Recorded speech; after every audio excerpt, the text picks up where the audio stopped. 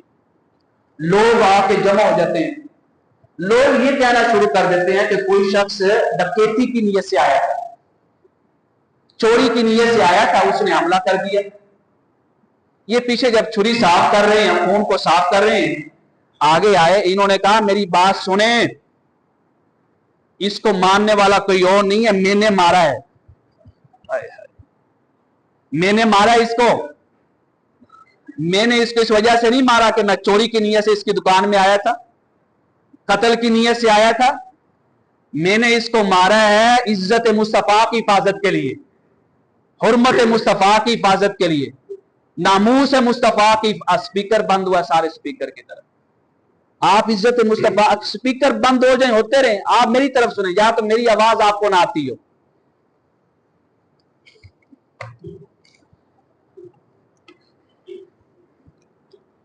انہوں نے پیچھے سے آ کے کہا کہ میں نے چوری کی نیت سے یا ڈکیتی کی نیت سے اس کو نہیں مارا.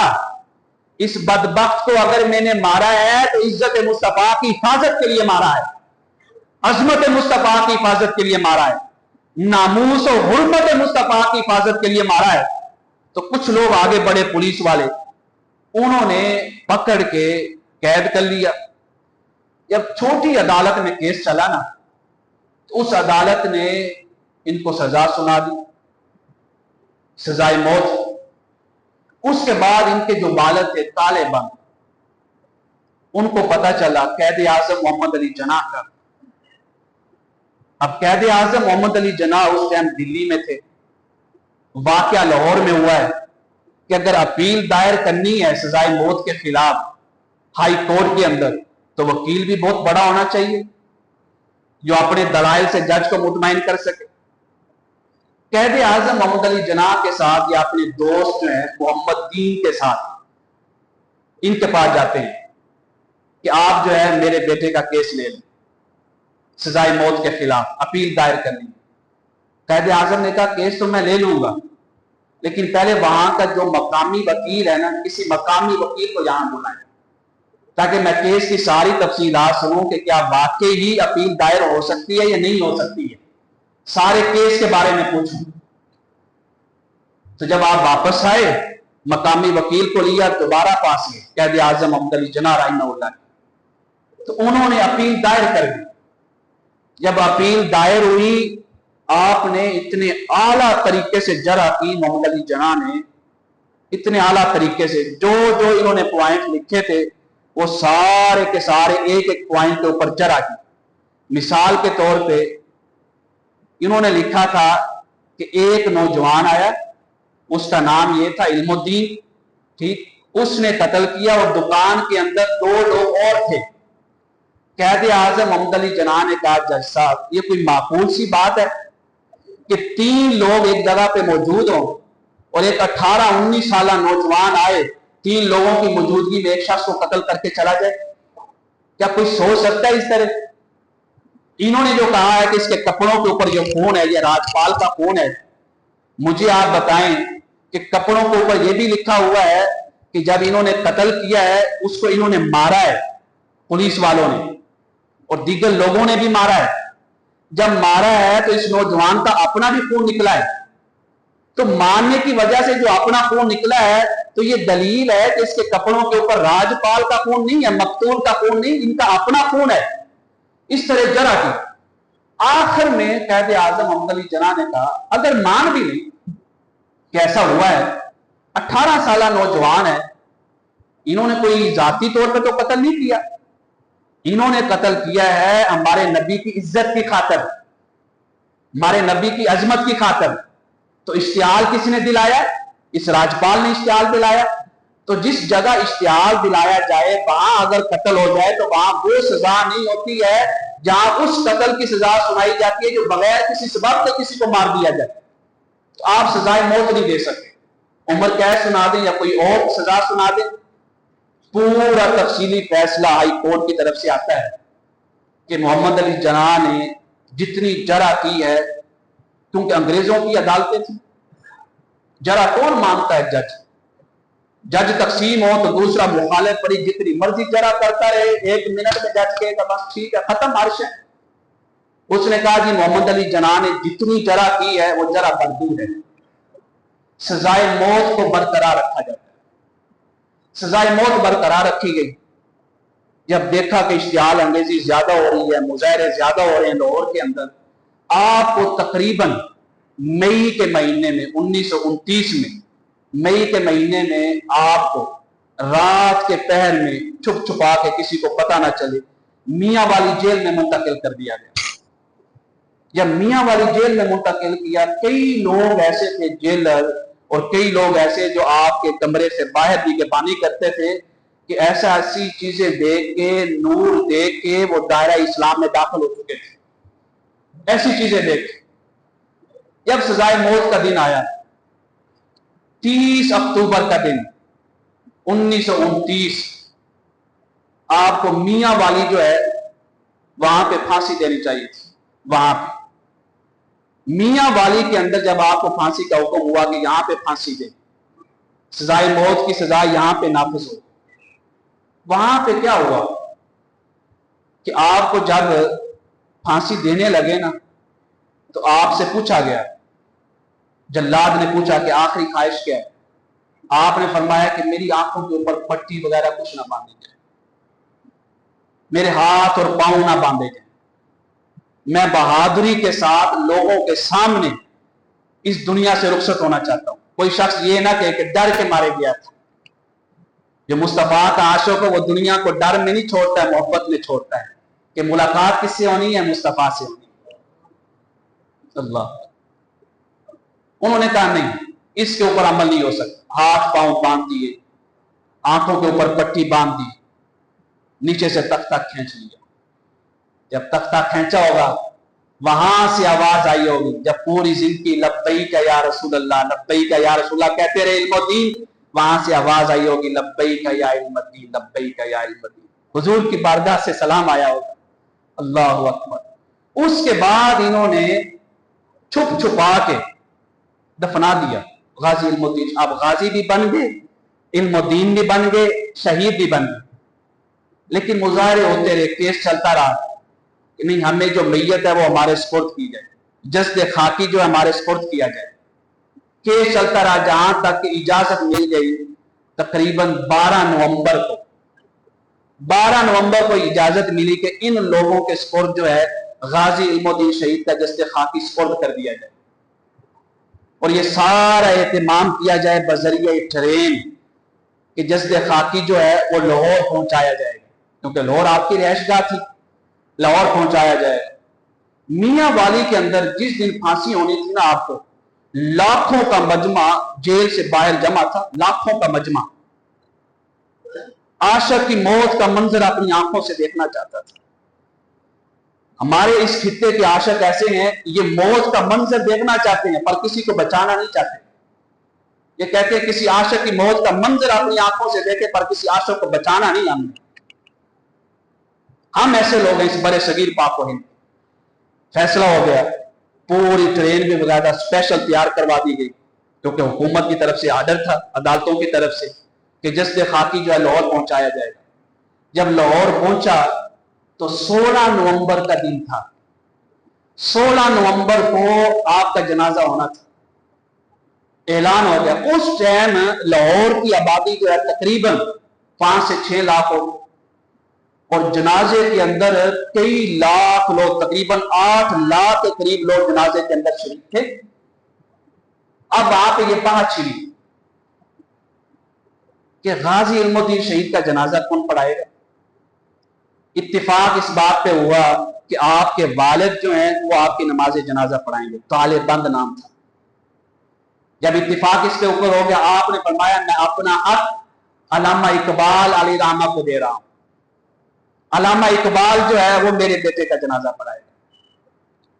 علامہ اقبال آپ نے فرمایا کہ نہیں، ان کا جنازہ محدث لاہوری سید دیدار علی شاہ رحمہ اللہ وہ پڑھائیں گے۔ محدث لاہوری سید دیدار علی شاہ صاحب رحمہ اللہ کسی وجہ سے لیٹ ہو گئے۔ پھر جنازہ جو ہے جو مسجد وزیر خان کا خطیب تھا نا، خطیب نے جنازہ پڑھایا، اس کے بعد سید دیدار علی شاہ علی رحمہ پہنچے، دوسرا جنازہ انہوں نے پڑھایا، پھر اس کے بعد سید خطیب احمد شاہ علی رحمہ پہنچے، پھر انہوں نے جنازہ پڑھایا۔ اس طرح آپ کا جنازہ لاہور کی تاریخ میں ایک تاریخی جنازہ تھا، لاہور کی سرزمین میں نہ پہلے کبھی ایسا جنازہ دنیا نے دیکھا نہ بعد میں کوئی دیکھے گا۔ جنازے کے بعد آپ کو قبر کے اندر اتارا گیا، جس کے اندر علامہ اقبال علیہ رحمہ بھی اترے تھے قبر کے اندر۔ آپ کا آج بھی جملہ تاریخ کے اندر رقم ہے کہ ترخانہ دا منڈا ساتوں نمبر لے گئے۔ نمبر میدان حشر میں وہی لے کے جائے گا جو محبت مصطفیٰ میں زندگی گزار گیا۔ تو آج جو ہیں سارے ایک دفعہ نماز کے بعد سورہ فاتحہ، 3 دفعہ سورہ اخلاص پڑھ کے غازی علم الدین شہید علیہ رحمہ کے ہوئے پاک کو اصالہ ثواب دیں۔ وما توفیقی الا باللہ۔